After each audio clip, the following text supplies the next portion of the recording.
Alam mo ba, na dahil sa pagrarap ay yumaman itong mga taong ito. At unahin na nga natin itong si Sinyo, na talagang lubos na yumaman dahil sobrang sikat niya sa flip top.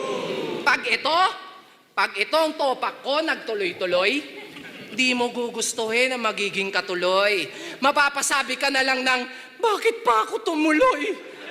Sana hiniling mo na lang na hindi to natuloy. Ayan tuloy, natuluyan ka sa laban na gusto mong matuloy.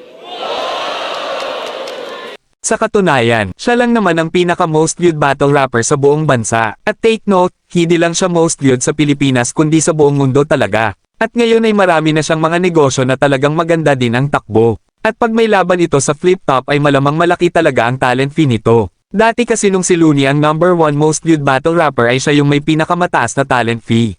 At doon ko nalaman yung talent fee ni Looney nung sinabi niya ito sa mismong laban niya sa flip top, na yung 100,000 pesos ay down payment pa lang daw yun ni Sir Enigma sa kanya. At take note, dati pa yun.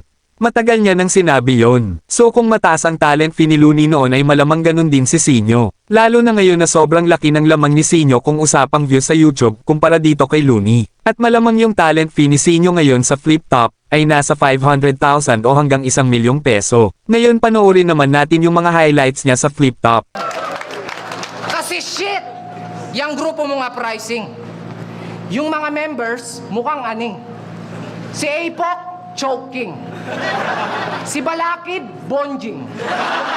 Si Keija, mukhang praning. Si Aklas, may tililing. Si Saito, andusing.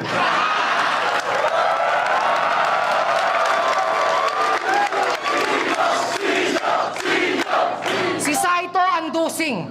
Si Enigma, paano ba to?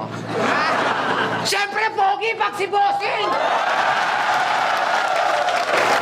Kasi mababaw lang daw yung jokes ko. Pero alam naman natin na wala kang pwedeng ipagmalaki kasi mas mababa ka sa akin. Kaya wag mo nga kaming bilugin, yung mukha mo tatsulok. Pero pare, haba. Habang tumatagal, palala ng palala. Member ka pa ng sex bomb kasi pababa ka ng pababa.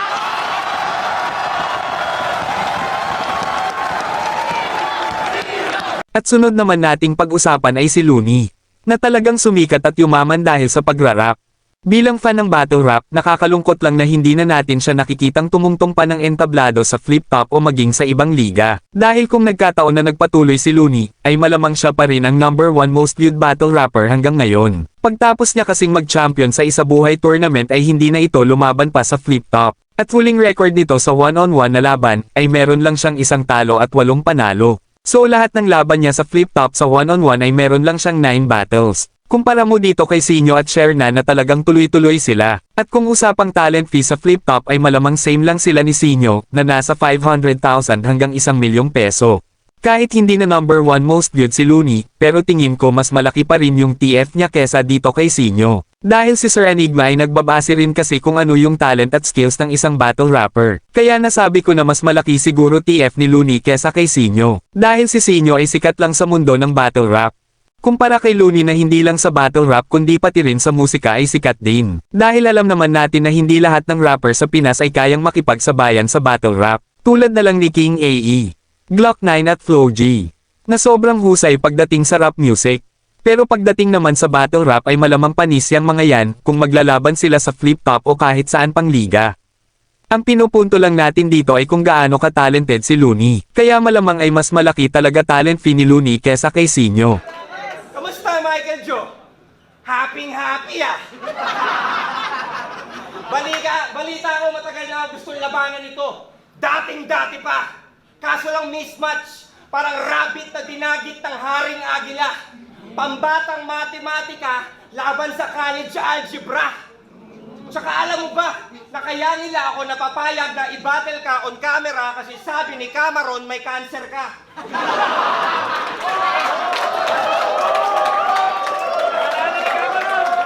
Hanip ka! Galad ka rin kaya kita palabas, parang si Karen Davila, tapos wala nang sabi-sabi pa, Kamehameha! Lalo nang ganitong ganado ako, sigurado mapupuruhan to. At dahil wala pa akong hotel, ikaw muna tutuluyan ko!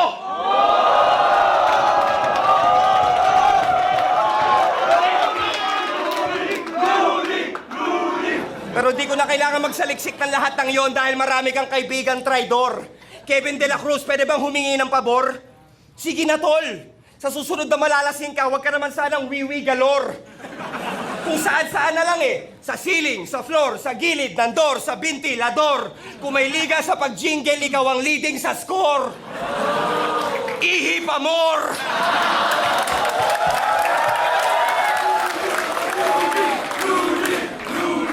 Pero tingin ko ang pinakamayaman sa lahat ng battle rapper sa Pinas ay itong si Abra. Dahil noon pa man ay mayaman na talaga sila wala pang flip top. At mas lalo nga itong yumaman sa kadahilan ng sumikat din siya sa battle rap. At gaya nung kay Looney ay sikat din si Abra pagdating sa rap music. At madami na ring sumikat na kanta lalo na yung Gayuma. At yung kanta niya na Diwata, featuring Chito Miranda ay trending din yun. Tas may mga negosyo pa yan. Kaya malamang pinakamayaman talaga yan si Abra sa lahat ng mga flip-top MC, o maging sa lahat ng battle rapper sa Pinas. Kung ikaw, Field Commander, tungaw, shield ko, Marvel. Kahit point blank ang gun bars, backfire sa people power. Ibang level ang mga multi na to. Eto, gusto, basagan ang muka. Ako, ayoko, lugi ako. Tungaw sa'yo, sumuko ka na habang may time ka pa. Hindi ka gangster, bakla ka. Price ganda. Yo! Di ba sabi mo, alien ka na walang halong monkey? Sige nga, ilang kautusan ang may katuturan dun sa kasulatan ni Hammurabi? Tangina mo, ikaw ang dahilan kung ba't di natuloy yung flip top sa Abu Dhabi. Tinanong pa naman si Gagi, anong nationality? Alam niyo kung anong sabi? Pure breed Anunnaki.